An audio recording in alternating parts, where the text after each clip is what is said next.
Must have looked as though I'd fallen over then. Good evening. I trust you've had a fruitful day. I do not say happy, though I hope it has been happy. Namo tassa bhagavato arahato samma sambuddhassa. Namo tassa bhagavato arahato samma sambuddhassa.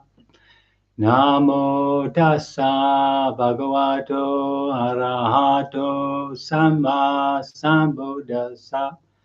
Homage to the Buddha, the blessed, noble, and fully self-awakened one. So we must continue with the taints. We're now coming to the last one. Breathe a sigh of relief. I shall read the passage and then we'll go into it.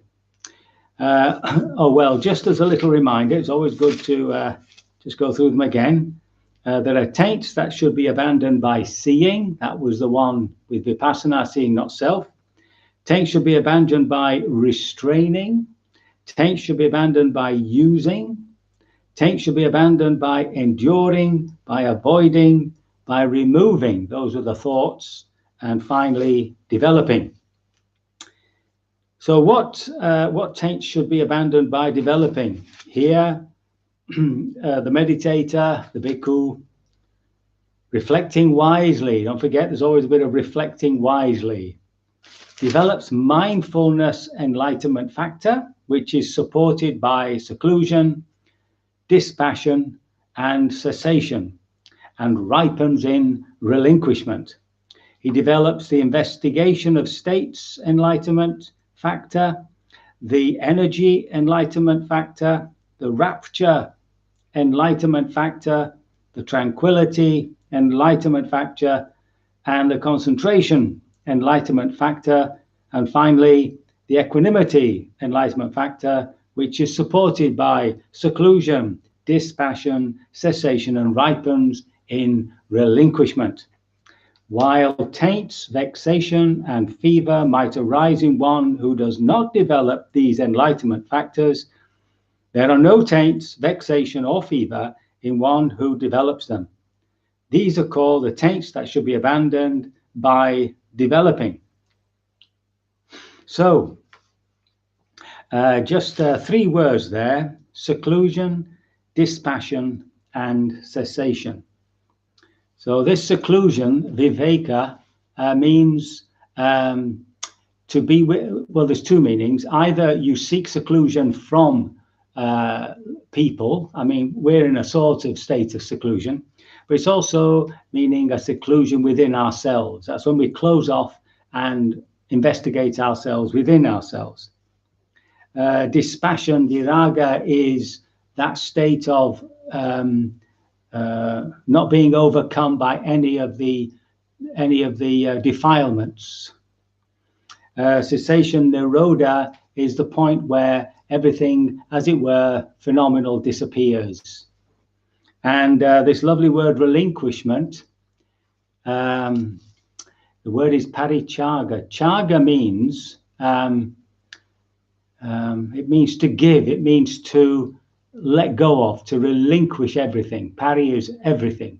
It means to just let go of everything and jump.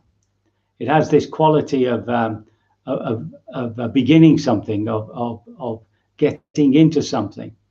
And when I read that, I was reminded of the story around Jesus. I hope you've all read your New Testament recently, or the Bible. If you remember the story of the rich man who came to him and said, look, I keep all the laws, I keep all the rules. What must I do to enter the kingdom of heaven? And he said, drop everything, leave everything, and follow me. And the rich man went away, shaking his head sadly. So there's a point where you have to let go of everything.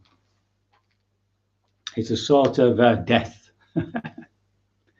So that's the meaning of these words: seclusion, dispassion, cessation, ripens in relinquishment. The cessation and relinquishment are both, I think, the same moment. Now you'll notice that these qualities, everybody has them, and they all come up at various times. Everybody has awareness, everybody has that sense of investigation, curiosity, sense of wonder.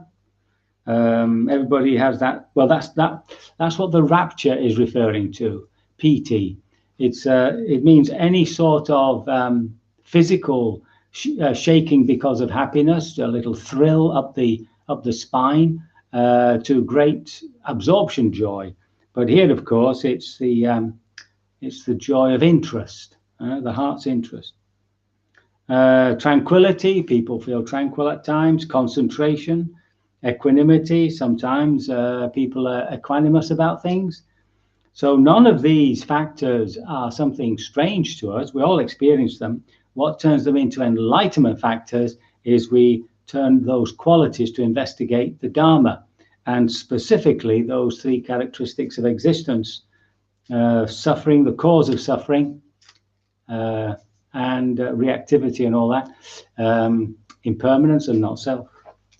Anyway, there's a specific, there are a couple of discourses which go into this a bit more deeply. And the one I'm looking at is actually the discourse on the breath, how to develop meditation on the breath. It's 118, the Jivana Nikaya, and it's right towards the end.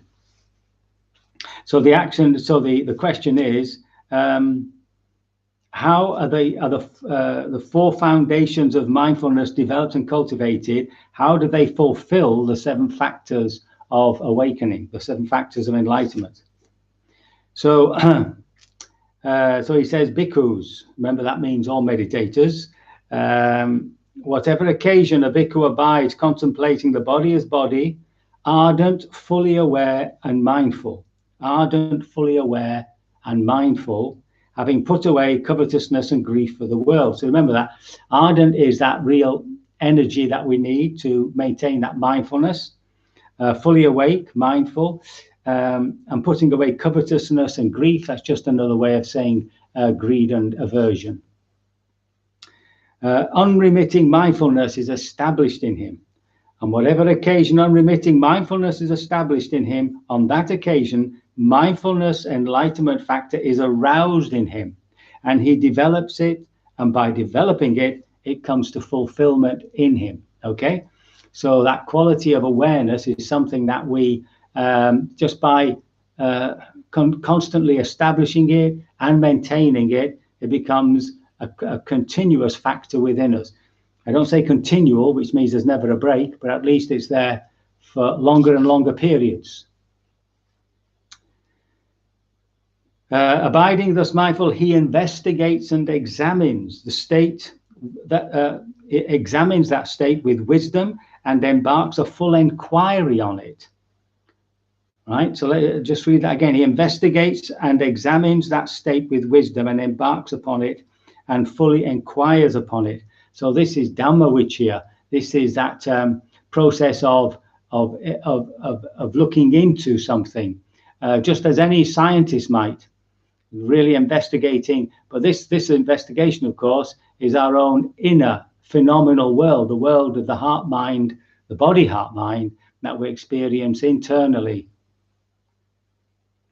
And abiding thus mindful, a bhikkhu investigates and examines that state with wisdom and embarks upon a full inquiry of it. Now, on that occasion, the investigation of states, enlightenment factor is aroused in him. He develops it, and by development, it comes to fulfillment in him. So again, the same process, just keep practicing, and it comes to fulfillment. Then he says, so he's going through it in a particular manner, specific manner. And in one who investigates and examines the state with wisdom and embarks upon a full inquiry into it, tireless energy is aroused, tireless energy.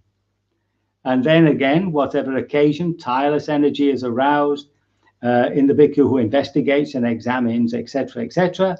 On that occasion, the energy enlightenment factor is aroused in him, he develops it, and by development, it comes to fulfillment in him. right? So this is that energy effort that we need. Of course, must remember we always fall usually on one side or the other, not enough.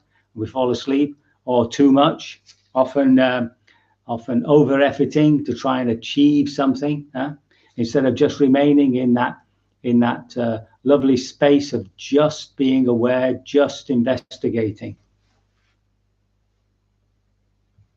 Yes. The first two he begins with, by the way, the first one is awareness, sati, and the next one is panya. They always come up together in the discourse on the Satipatthana, how to establish the four foundations of mindfulness. These two words always run together. Sampajano, satima. Sampajano's with intuitive intelligence, satima mindfully. And that's why this place is called Satipanya. Yes. And in one aroused with energy, unworldly rapture arises in him. Unworldly simply means not sensual. So this is something to do with the spiritual life. Now, this rapture, I was mentioning it before, is the sense of wonder, the sense of curiosity, which is very natural. You see it in animals. It's in all sort of intelligent beings, in all sentient beings. All sentient beings have some sense of curiosity. I saw there was a video somebody sent me of Wales, and a playground was empty, and a load of sheep got in there, and blow me down, before you knew it, they were on the roundabout going round and round. It was quite funny to see it. So again, just by arousing it in him, he develops it, and it comes to fulfillment.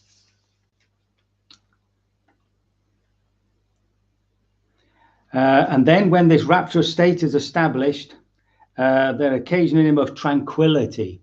Tranquility, enlightenment factor, is aroused in him, he develops it, and it comes to fulfillment.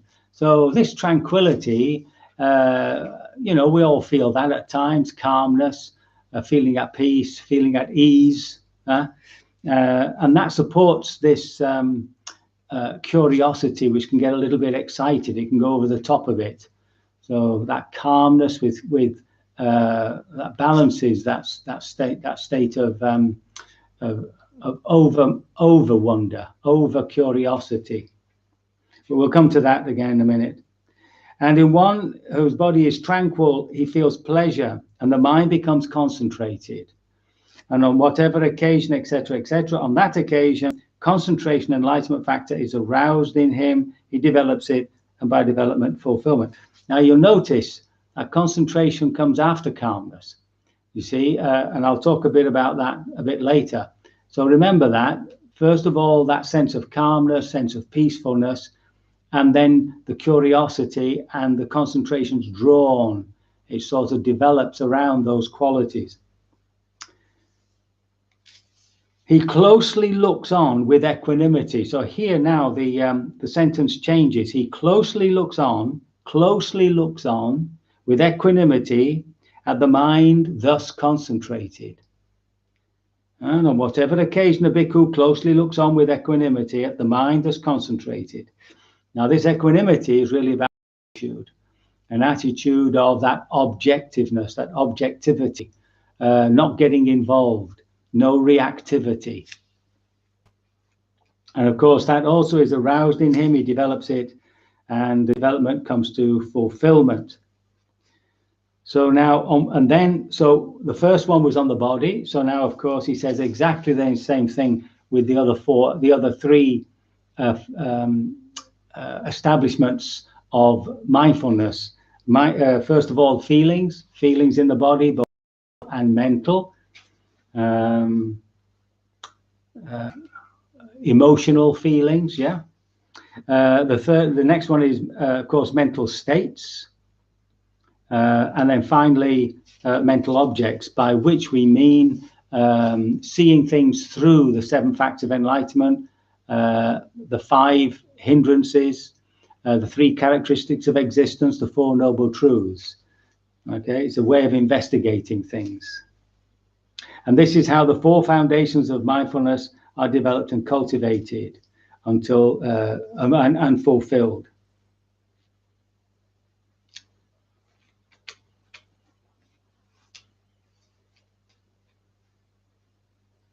So then he just repeats himself, or he repeats it. Remember, this is learned by rote, and so repetition is just part of that helpful process of keeping things in mind, being able to remember them.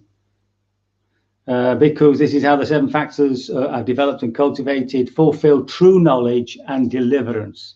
Fulfill true knowledge and deliverance from suffering, of course. And as usual, this is what the Blessed One said. The bhikkhus were satisfied and delighted in the Blessed One's words. They didn't always delight in his words, but on this occasion they did. So what you find in the traditions is often an accent on effort and concentration. This is very much the way my own teachers worked, very much pushing this whole idea of really pushing the concentration, making the effort. Well, it sort of worked for me. It works for a few people. But I did find in my own teaching that to put the accent more on curiosity and calmness seemed to help people a bit more to see these characteristics. So it's not as though this is the final way that the 7 factors can be generated one after the other. I mean, if you want me to remind you the way the Buddha does it, or the way it's put in the scriptures here. So he starts off by establishing awareness, awareness, and then there comes that sense of investigation of everything, and with that there comes this energy, this tireless energy, and then there comes this interest. You see, now for me that's a sort of other way around, really. I put interest first, and then the investigation of the Dharma, and then there comes this tranquility, and then finally, then there's the concentration, and finally the equanimity. The thing is that they balance each other, so that the effort is balanced with the concentration. So if you don't put too much effort, if you don't put enough effort, and there's good concentration, then you tend to fall asleep or you go into a state of unconsciousness. And if there's too much effort, then of course the restlessness begins, and you just find it difficult to concentrate. With that interest, the curiosity, the sense of wonder, there has to be a carefulness not to get excited, and that's what tranquility does. It just keeps it nice and soft. If there's too much tranquility, you fall asleep. If there's not enough tranquility, you become restless. And the same with investigation of Dharma, which is supported by equanimity. So again, if there's not the equanimity there, then you're looking for something. You're trying to get something. And if you do get it, you're probably fully, and think you're awakened, you're probably fully deluded, is your idea. So it's a case of being a bit careful that we're always taking this stance of just watching, just feeling, just knowing. And many of you will remember the 3, 4, 5-year-old, when they see something, how the jaw drops and say, what is it? So this business of that's this is what Zen calls original mind, right? To approach something as if we had never seen it before, to approach the breath as if we'd never breathed before, which of course is very difficult, but we can find a way of accessing that observation post within ourselves, you see, and just watching, just feeling. And that's one of the blessings of the noting technique, because the noting does, shall we say, stop the mind thinking about things. And even though the word is there, your attention is towards the object, and you begin to notice other things. The note itself is only centered on one particular little thing that you're feeling. Like, for instance, if you're watching the breath rising, you're just aware of that process of rising. But of course, we're feeling it. We're actually feeling that process. And we're also aware of the image of the abdomen or the nose, wherever you're observing it. And within all that, there's just a sensation.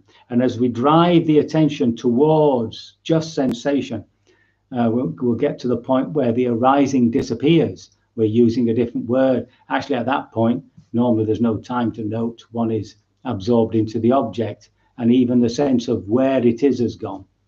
So that's how the process works.